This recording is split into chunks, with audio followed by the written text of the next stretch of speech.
Well, more than 24 people were killed in fighting on Sunday between Al-Shabaab fighters, Somali government troops and the African Union peacekeepers. The fighting broke out when Al-Shabaab fighters ambushed the troops in the Boma Maria southwest of Mogadishu. An African affairs analyst, David Zarembka, joins us now via Skype from Kenya to share his thoughts on this matter. It's good to have you on the News Hour. So let's begin with this. Why does it seem difficult to contain the Al-Shabaab despite the presence of AMISOM and efforts by the Somali government to, well, decimate the group? Well, Somalia is a very, very large country, and the Al-Shabaab troops, which is a little over 20,000, is not that big of a force. And they're doing the best they can, but that leaves a lot of area that's available for Al-Shabaab to continue their attacks. And this was done on a convoy that was taking supplies, and they actually have moved up their abilities because they had an IED device which exploded, which they've been using now rather regularly. But then after the explosion, they attacked the convoy, and that's why they were able to kill the 24, mostly Ugandan troops at that time. Well, we understand that 24 AMISOM soldiers died.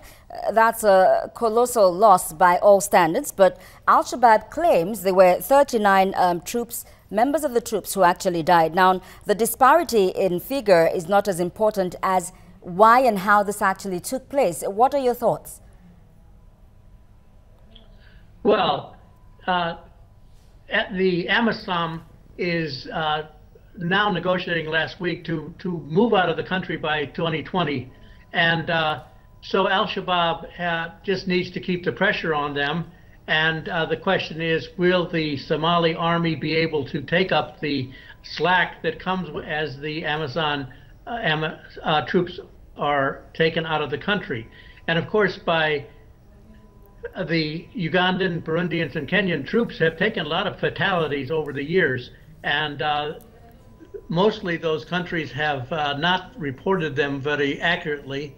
And so the fact is that their troops are being killed in another country, and this is not gone over very well. This is very different from the UN kind of troops that we usually have, which are trying just to keep the peace. And there are rarely few fatalities in those kinds of peacekeeping forces. But this is not a peacekeeping force. This is supposedly an aggressive force that is supposed to defeat Al-Shabaab itself.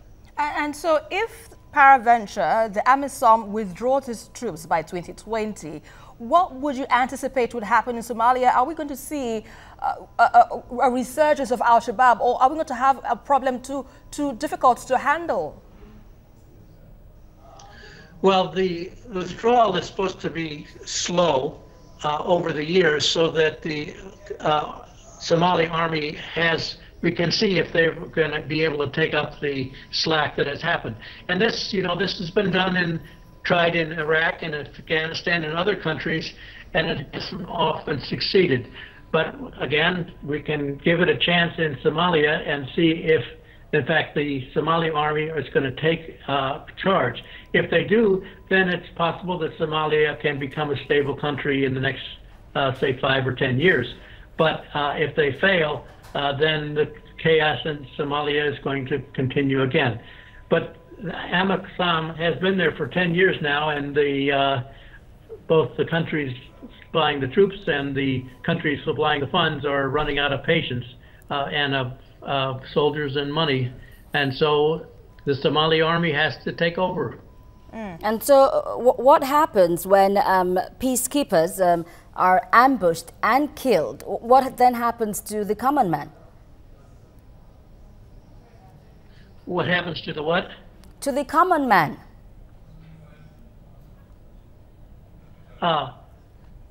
Well, of course,